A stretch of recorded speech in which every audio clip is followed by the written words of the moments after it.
Says it's preparing the live stream.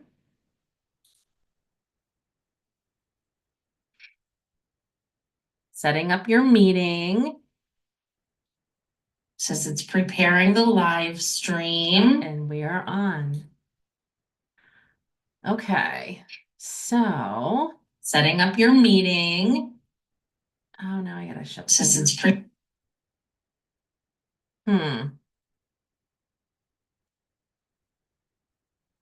Okay, I think it's going. I can't tell. Does it usually have you've gone live? It did, but then So we're live.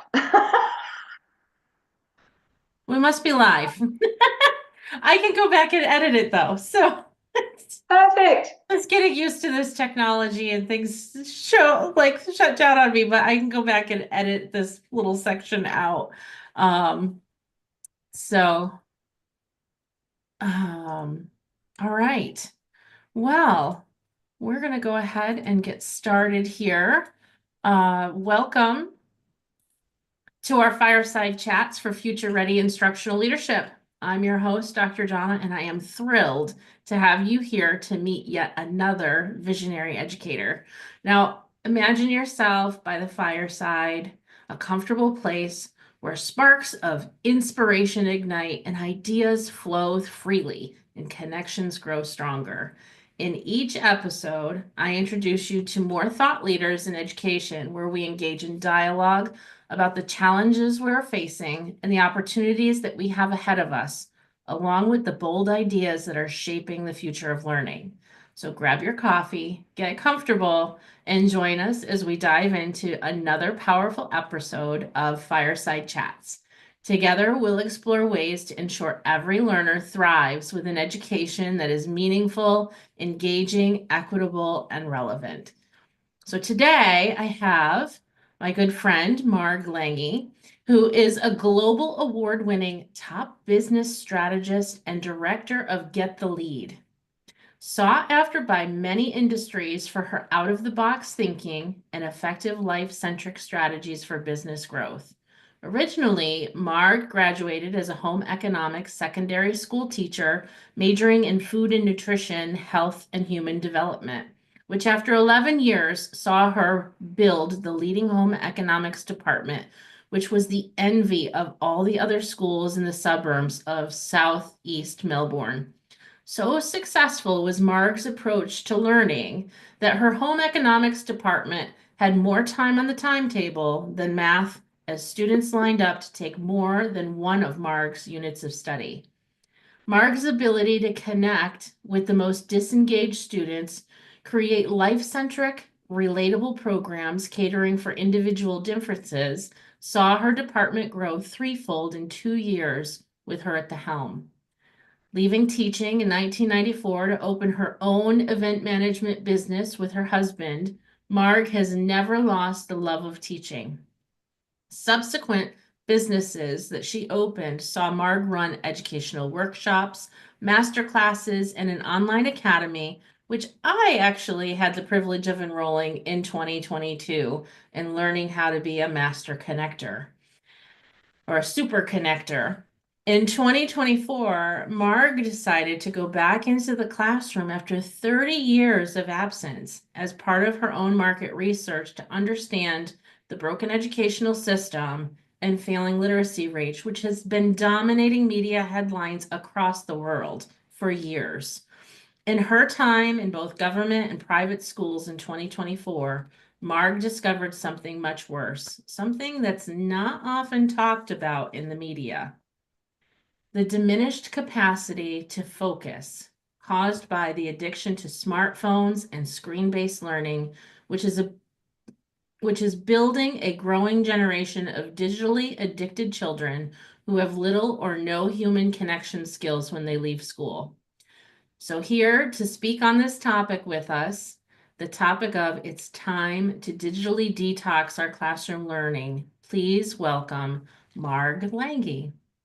Thank you for that lovely introduction, Donna. I am so passionate about this topic, and I am on a mission to find a way to get parents on board as much as schools on board this topic.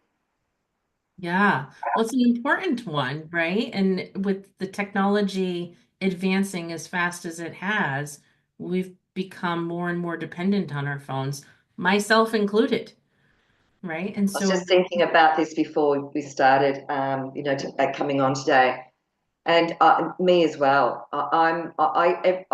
Every year I'm going to digitally detox. I'm going to not have it in the bedroom. I'm not going to check my notifications as soon as I wake up. I'm not going to check my emails as soon as I wake up. And what do?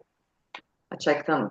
And so this topic is close to my heart, mainly because in 2023, I had a burnout crash and I had this mental fog that I couldn't understand. And I really do believe that the cause behind it can be either related to the fact that I was long hours on this thing, the screen, working through weekends on a project. And it really got me into that sort of curiosity behind what was going on with me. And then when I started reading some books on Audible called Stolen Focus, which is all about how Apple and Microsoft, they know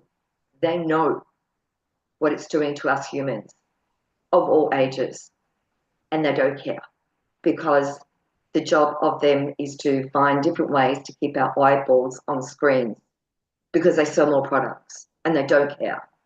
So that I was quite outraged by that. And when I went back into the classroom, and the first thing they have all these student profiles because everything's online about each student. And what I noticed is that it started off back 30 years ago, they might have attention deficit disorder, ADHD. That was around 30 years, right? And that's a real thing. But the thing is that has been exacerbated by screens addiction and digital addiction. And so when I was actually looking at the anxious generation, it actually talked about social media and how that has also played into the anxiety of our young. So here I was going back into the classroom. They haven't changed, Donna.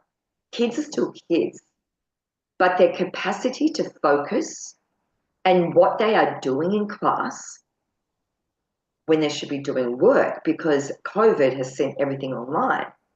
And it's like this is now this. It was a lot of work, and it's like, well, it's a lot of work. We're not going back, but the fact is we have to go back because it's not just happening to our kids. Because when I went back in the classroom, what I noticed is that we would have a lunchtime meeting, and everyone brings their laptops instead of their lunchbox, and they're not listening to the conversation. They're on doing other things, and it's like, and there's no connection between teachers anymore. And teachers have become very siloed. They don't have to go to the classroom. But no, I send an email. So it's a big topic that really makes me feel that I don't know if it's politicians or if it's more so education departments that need to understand that this digital advancement, a technology advancement, is actually impacting our capacity to pay attention, to focus, to retain. So you can have any new system you like. You can go back to basics if you like. You can go back to phonetic reading. You can go back to all of that. But the fact is that the client, the student, is not the same as they were 30 years ago. And that's the problem.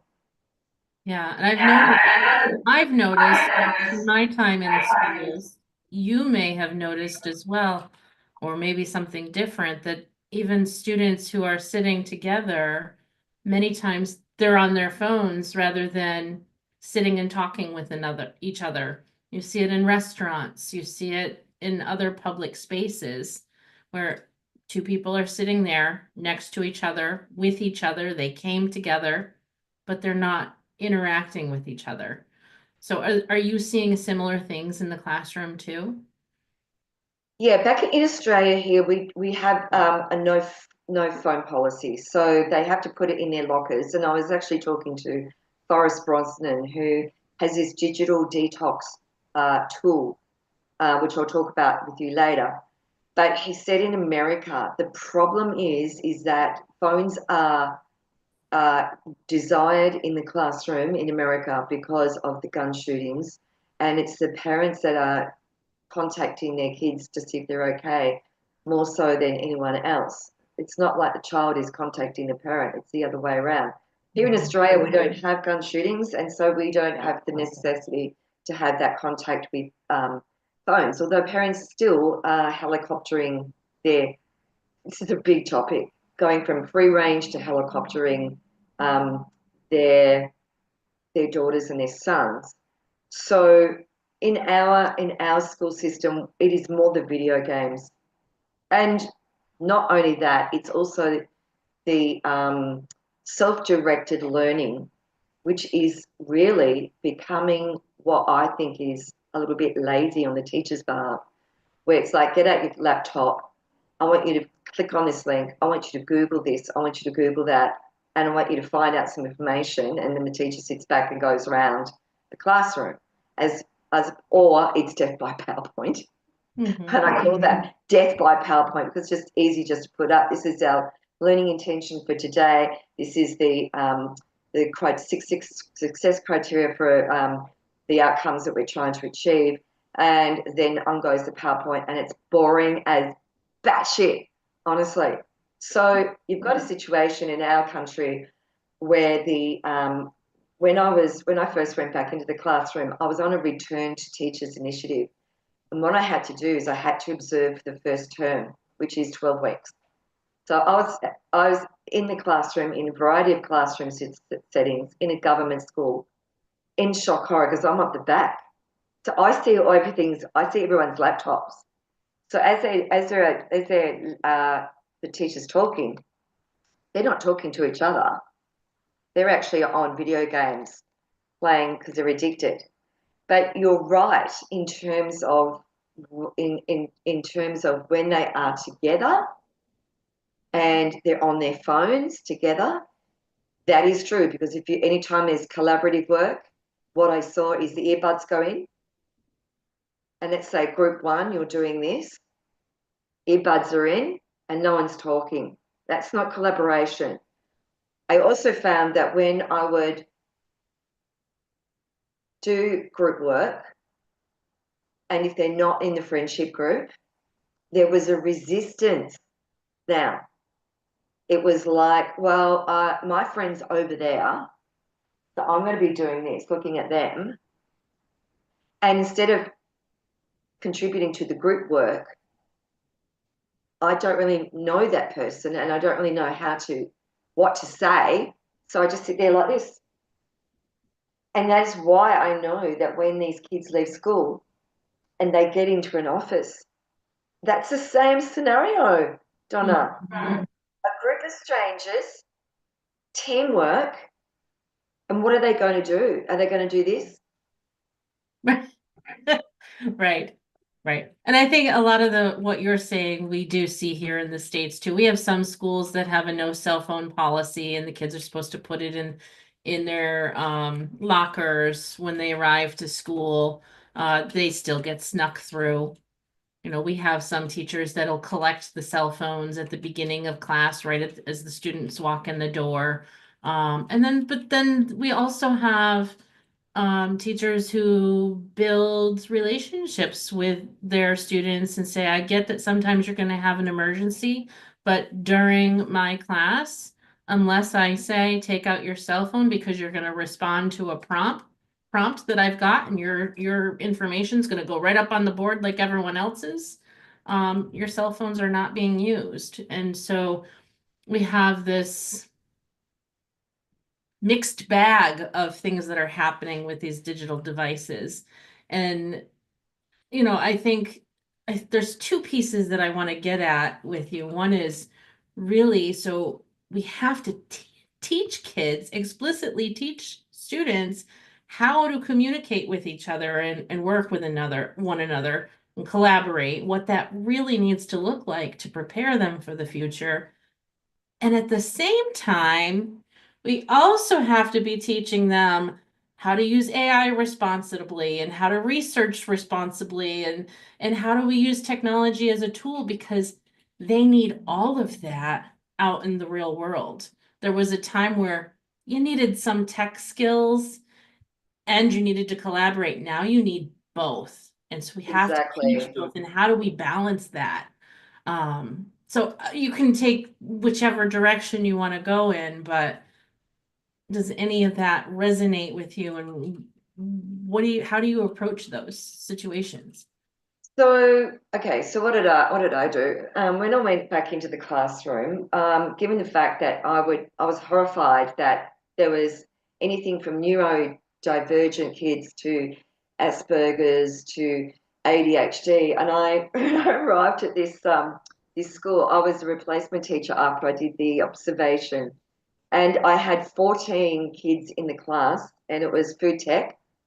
And of those 14 kids, we had 8 high learning needs students. 8.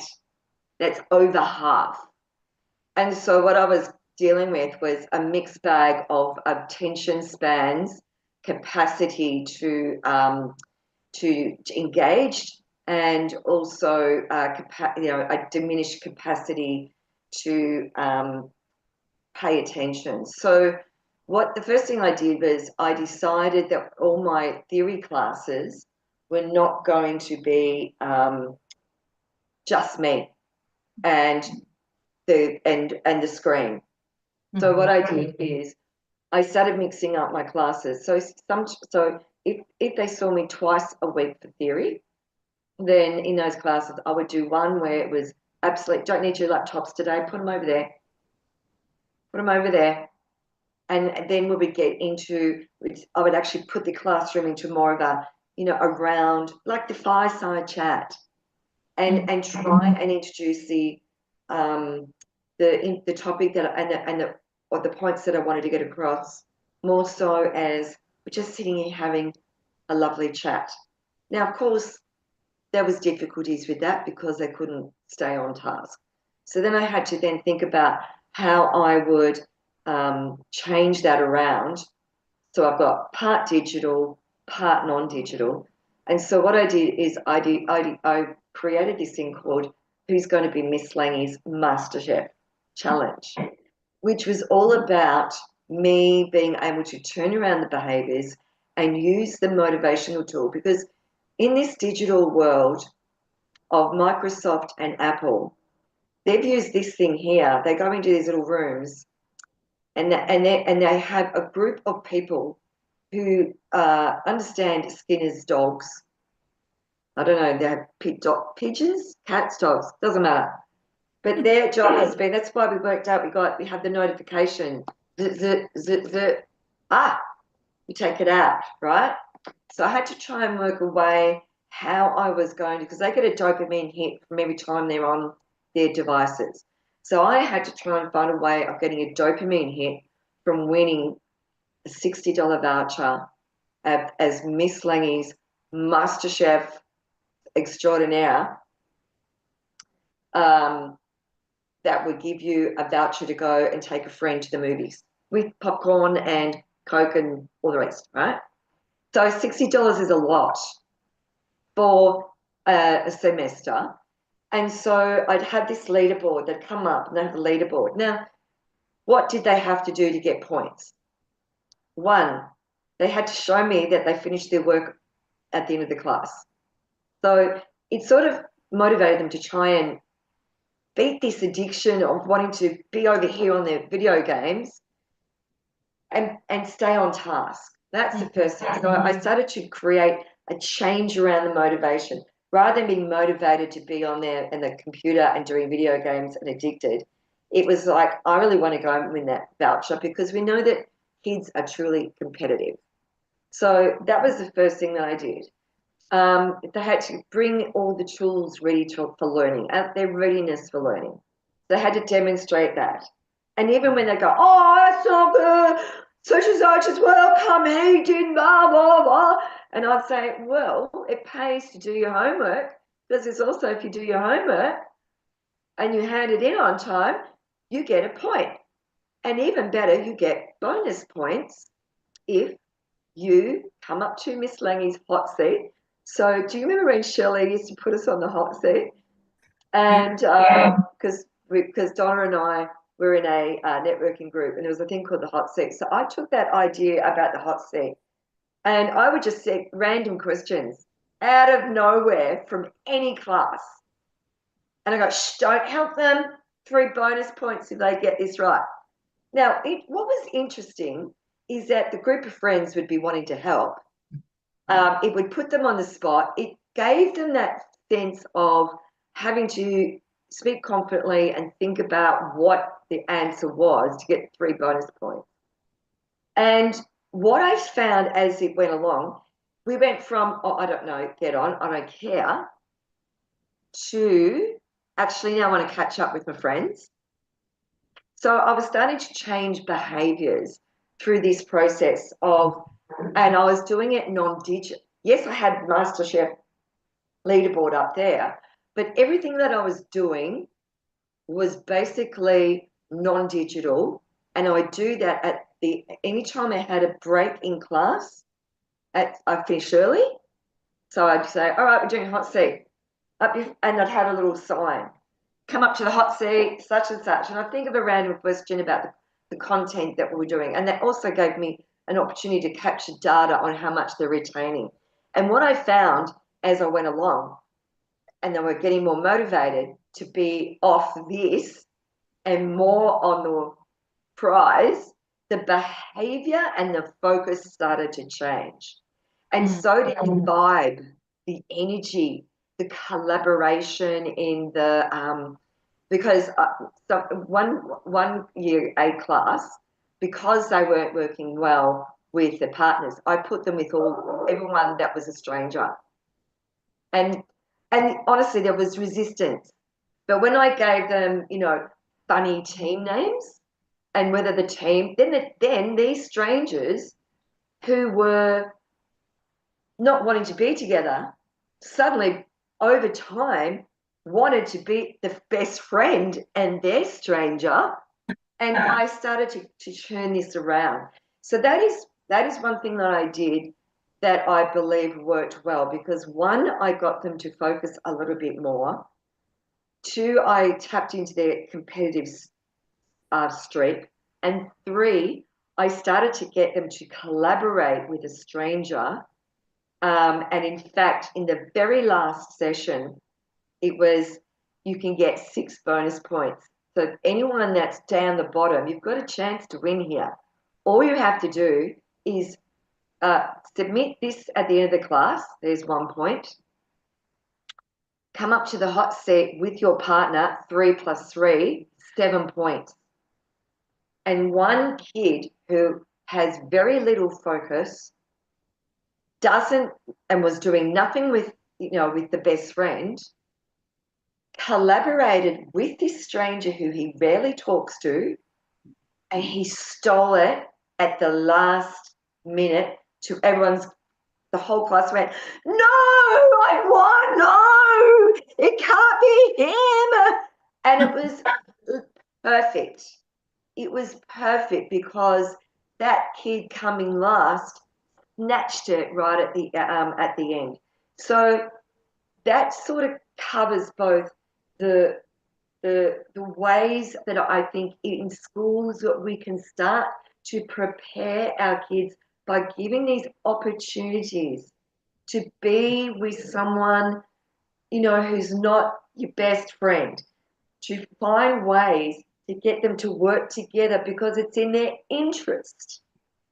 Right. So in this team one, they got a voucher of $30 each, right? So you get to go, but your friend's got to pay, but your $30 gets you to buy the popcorn and the Coke. So that's how I did it in terms of teammanship. But I believe that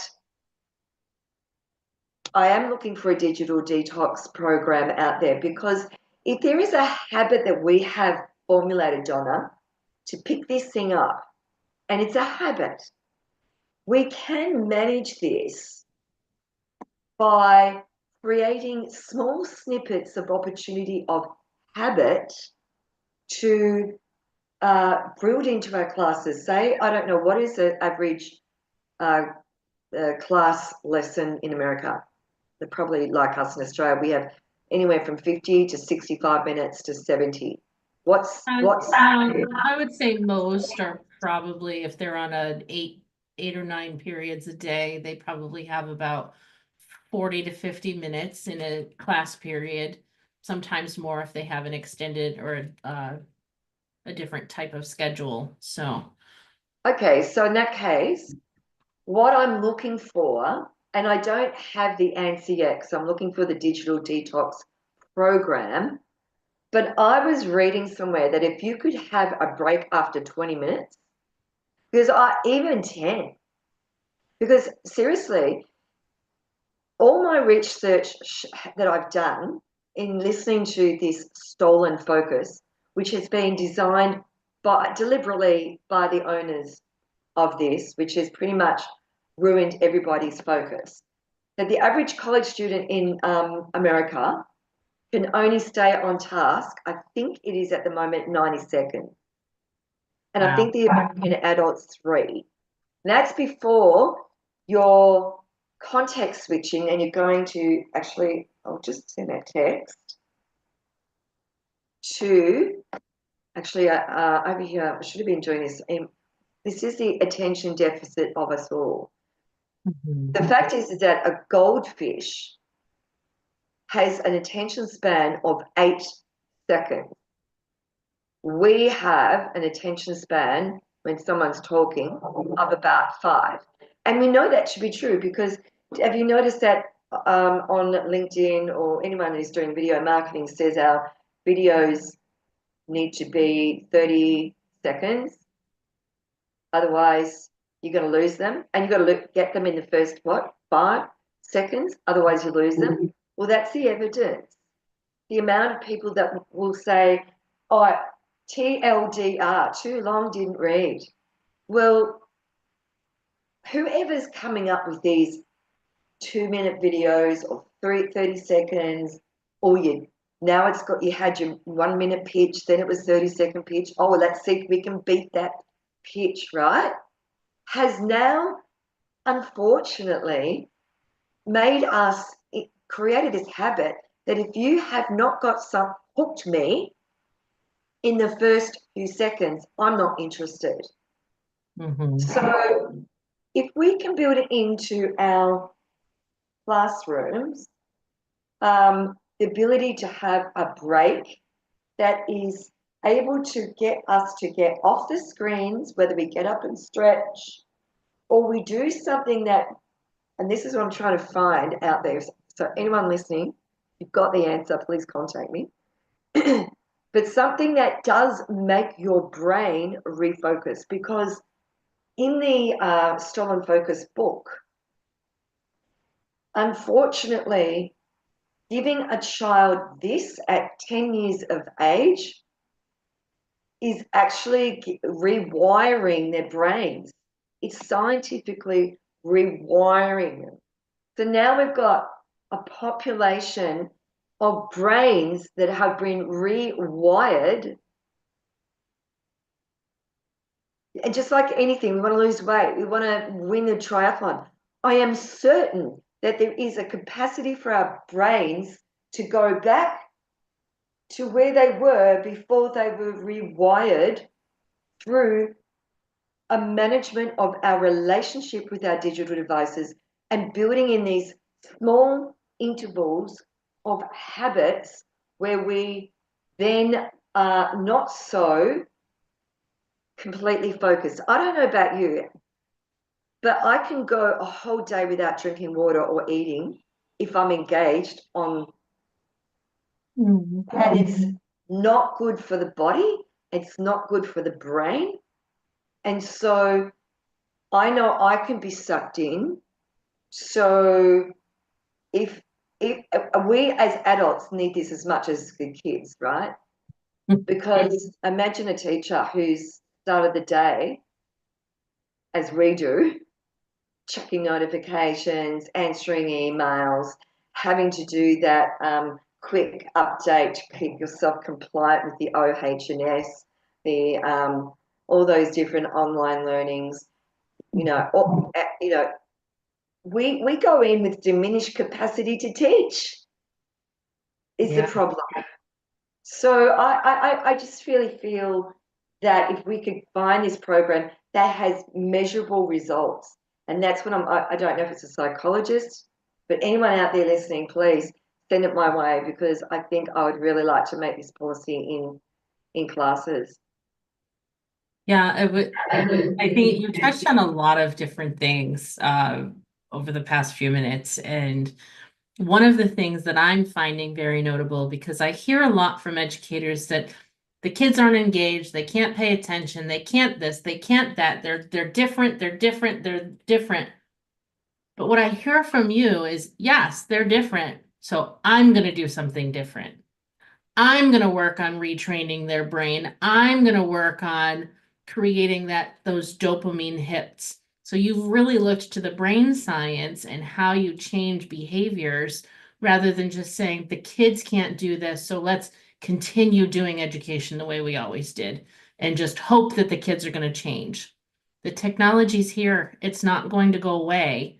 So we Exactly. have to learn ourselves and teach our students how do we live with these devices that we can't really live without any longer, but how do we live with them so that our lives aren't taken over by them? That's right. And that's why we need the parents on board. And it started at 3, wasn't it? Yeah, just sit there like mummy goes and does this. It Right? starts way back before school. Yeah. So we need the parents on board. And in fact, in Australia, I was reading I think it was the Accenture report, because as a business strategist, and because I do human development, I am fascinated with human behavior. And that is why I like the idea of changing the behavior of the way that I engage, the way I engage with my students in the classes by bringing in these ideas to see what happens. But in Australia, the Accenture report talked about this thing called social rewilding, and Australians are taking the lead. And what does social rewilding mean? It means that the young ones that have been born into the digital era, they're our Gen Alpha, and it's our Gen Z. It's more our Gen Z than our Gen Alpha, but a Gen Z are actually stepping away from the digital. They're lonely. They're lonely. They're lonely. They're isolated. They go into workplace. Everyone's plugged in as soon as they get there. No one talks. There's no relationship building, and they are finding that they don't like being online and people knowing their business. They're sick of being in the online chat. That's actually an exciting thing for a 15-year-old or a 14-year-old, but when they get to about 21, 22, they're a bit done with it. They've moved on from school. Yeah, they still have their chat groups, but they're not as engaged in the chat groups. It starts to wear thin. And so this social rewilding is a life trend that we're seeing in Australia, where Australians are reevaluating their whole relationship with technology. So some of the things that the report was saying that they're noticing is that these young ones, and my daughter Ruby she's 26, she's a Gen Z. She didn't go dating on a dating app. That's one thing they're doing. They're going, I don't want to meet someone on a dating app. I want to meet someone in person. The other life trend of social building is these young Gen Zs. I put it on LinkedIn the other day. There was this young Aussie bloke going, I didn't go out New Year's Eve. I decided not to even be out. And what do we do on New Year's Eve?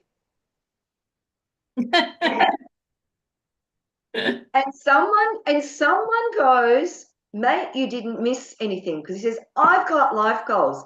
Gen Z are realizing that being in this whole digital vacuum is not helping them get their first home, is not helping them win that job, is they're starting to wake up. And so the relationship with technology in our Gen Z in Australia has seen this trend of wanting to get off this and back into that real texture and feeling and interaction with nature and people. There is a lot of changes that are being made. So it's interesting to see Gen Z were the first digital natives. Yes, they are, and they're very savvy, and they laugh at us boomers. The TikToks are great. I love them, and it's true. But they are finding that they are feeling isolated. They're not, their cup isn't filled, and they're making these subtle changes of stepping away from the digital, right?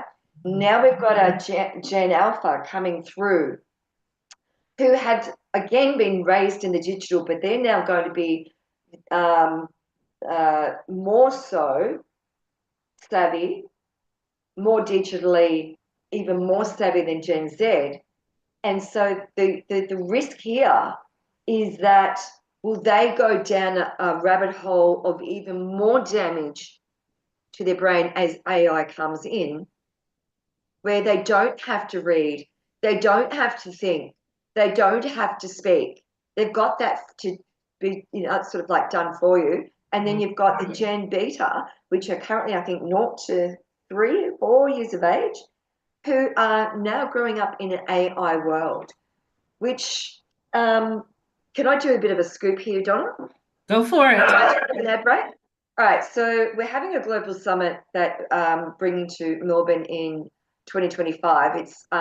It's flagged for June, and we'll be going to be looking at this whole AI technology and its impact on business and technology day one with the environment and sustainability.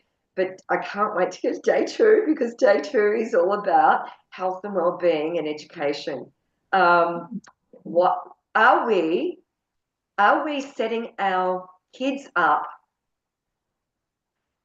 Is this whole embracing AI and technology and the way that it's now impacting us as humans and our human consciousness, are we doing the right thing by our kids? Because I know there are some I was on a school excursion, and this science teacher said to me, "Oh my God, Marg, I love AI. I get it to write all my emails." I just was I was shocked. You write all your emails using AI. I hope he fact checks it. But it just got me wondering about where all of this is going. And is it a form of abuse? Because like in a way, it is a form of abuse to, not that you're aware as a parent that you're babysitting your child and then you bitch and complain because, give me eye contact, get him off that phone. Well, you created it. You put this in the hand of the child. So you're part of the problem. So this is not just a school issue, Donna. It is a partnership of parents going, you know what? I get what Marg's saying. I'm done with this too. I know it's affecting me. It's affecting my relationship with my child. My child's not learning. And it's a real problem, not just in our family home, but also I don't want to be called up to the principal and saying, "Oh my God, she's not doing it." I don't like that either. So I think we have to sit down with parents, with the schools, and this has to be a partnership because it's not going to work. Otherwise, you'll have what happens at school, and then they go back to it. And you've got to have an agreement because as Forrest Brosnan rightly said, he's the CEO of Digital Detox. He said, digital detox retreats do not work. It's like any habit. It's like these small things that crept up over time, whether it's weight, whether it's, how you talk to your wife. Didn't talk like that in the beginning. All these ways that we are changing how we behave, and these habits happened in small little increments over time. So what we need to do is to again address our digital management of our addiction with small little snippets in the way that what we do in school, we mirror at home. So we don't go, oh, well, school's done, and we go back to get off the phone. Oh, sorry, I'll be there in a minute. I'm just texting, right? Says the parent. Right. Because, it just won't work. Yeah. So if we're a parent or a community member or teacher or administrator or, what have you, and we want to learn more about digitally detoxing, where do we go? Well, good question. I think it's important that you do read the research that happens with Stolen Focus, because he, the owner of the book, Johan, forgotten how to say his last name. That's why I don't say the author, Johan. He has got some conclusions there that will help. You could go to Forrest Brosnan's website, digitaldetox.com. Donna, why don't you put yourself through the Dora score to see how you come up with your addiction? I've done it. I've realised that I've got my own score. But the thing is that the Dora score from the digitaldetox.com with Forrest, I think he's in LA, I think he is. But digitaldetox.com, when you go on there, this tool can go to schools, and what it does is it tests every student at every year level to find out what their degree of addiction is. It gives a report of recommendations with tips for the school. However, there's no program. That's where it falls short, and that's why. So get yourself onto digitaldetox.com, read Stolen Focus, and also I would say read The Anxious Generation, which is all about the social media side of the problem, to addiction to phones. But more so, I would like people to actually reach out to an ambassador from Canada. Her name is Professor Charlene Dowick Gauber, Gabeur, who has an award-winning documentary called Vulnerable Innocence. 25 awards it's won, talking about video games that these kids are in classroom, everybody, in classroom, and these video games that they're addicted to, in the chat groups, in those private rooms, are lurking those predators. And they are, unfortunately, with AI, getting very clever at making everyone think that they're 14 when they're not. And so I think there is a bit of a package here. I've been wanting to work with Forrest Brosnan and Digital Detox, Dr. Charlene Galba. I'm going to try my best to find the answer. I'm going to go back to Stolen Focus, because he did say that there was someone in New Zealand. We've got to find that person, Donna. Someone in New Zealand that is doing something like this, and it's working. And it's working.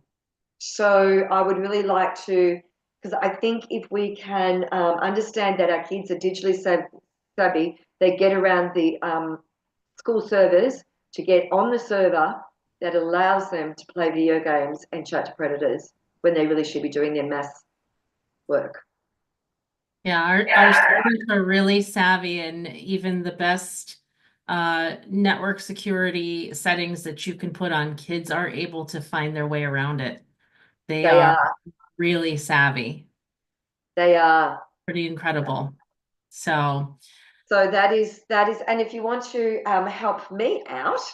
Yeah, I was going to say, how would people get a hold of you if they've got questions or want to engage more with you? Yes, because I particularly am on a quest to disrupt. Since I got in the top 50 disruptors list, I really want to bring this to Australian schools. So if you know someone that you can connect me with that's doing work in this area, I would really love to, because there's no point us, as we said at the beginning, did we? No point changing educational theories, strategies, whatever, if this is not working. Mm. So link in with me, Marge Lange, on LinkedIn, or just go to my website. Show me how to get the lead today is my website address. And I just like to thank you for the opportunity to talk about this topic, which I think is really, no one's talking about it. Everyone's talking about other things in instructional leadership for education. But as much as that might be cutting edge, unless we address the rewiring of the brain, the behavior habits, the addictions, none of it's going to work. Well, we really appreciate this important topic and for you having the passion to be able to come on here and talk to us about that. And I think you're right. I think it's something that I think people are aware. I think there's a concern, but it's not at the forefront of we have to address this before we address that. And so that's a really interesting and important insight that we need to be thinking about. So I really want to thank you for coming on, and I encourage listeners to reach out to Marg if you've got more questions or if you have connections for her to help along with the work. We know that no one person can change our educational system by ourselves. And, me here in the United States, introducing you to someone from Australia, these problems are also happening in other countries as well, obviously. So while our systems might be slightly different or majorly different, we're still dealing with human students, right? And Right. those challenges that we see, they're very similar. So we may have different systems, but I think we still have way more in common than I think we'd like to realize. And I think solving our challenges in education, we have to do it together. We've got to get all the brightest Right. minds and disruptors like Marg Lange to Hence, I'm looking for people who would like to speak on this topic to come to our global summit. awesome. In Australia. So I really want anyone who's in education who has a concern about technology might have the answer. I would like that speaker to come. We've got Dr. Charlene will be closing as a keynote, but we've got a slot for someone who wants to talk about education and where we're going, we going in this world with education. So I still have a slot open for that as well. Fantastic. Well, everyone connect with Marg, and thank you so much for tuning in again. Thank you, Marg, for joining us. Um, that is all we have for today. But we want to thank all of our listeners for your commitment to boldly leading our schools and to ensuring that learners are prepared for the world beyond what we can even begin to imagine today. If today's discussion sparked an idea, a question, a strategy, or even someone that you know of that's involved in this work and you want to make a connection, I encourage you to take it back to your teams, your schools, your communities, make those connections wherever you can. This is where the real transformation begins. Together, we're shaping the future of education, one fireside chat at a time. Until next